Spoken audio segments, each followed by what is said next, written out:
حضرت عائشہ صدیقہ رضی اللہ عنہا بیان کرتی ہیں، میں نے نبی اکرم صلی اللہ علیہ وآلہ وسلم کو یہ ارشاد فرماتے ہوئے سنا ہے، قیامت کے دن لوگوں کو برہنہ پاؤں برہنہ جسم ختنے کے بغیر زندہ کیا جائے گا۔ میں نے عرض کی، یا رسول اللہ صلی اللہ علیہ وآلہ وسلم، کیا مرد اور عورتیں ایک ساتھ ہوں گی اور ایک دوسرے کو دیکھیں گے؟ نبی اکرم صلی اللہ علیہ وآلہ وسلم نے فرمایا، اے عائشہ رضی اللہ عنہا، اس وقت معاملہ اتنا شدید ہوگا کہ انہیں اس کا خیال بھی نہیں آئے گا۔ ایک روایت میں یہ الفاظ ہیں، معاملہ اتنا ہولناک ہوگا کہ ان میں سے کوئی ایک دوسرے کی طرف دیکھے گا بھی نہیں۔ نبی اکرم صلی اللہ علیہ وآلہ وسلم نے ارشاد فرمایا ہے،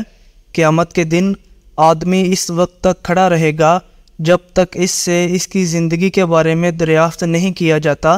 کہ وہ اس نے کس طرح بسر کی، اور اس کے علم کے بارے میں دریافت نہیں کیا جاتا کہ اس نے اس پر کسی حد تک عمل کیا، اور اس کے مال کے بارے میں دریافت نہیں کیا جاتا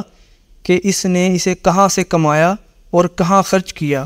اور اس کے جسم کے بارے میں سوال نہیں کیا جاتا کہ اس نے اسے کن کاموں کے لیے استعمال کیا۔ اس حدیث کو امام ترمذی رحمۃ اللہ علیہ نے روایت کیا ہے۔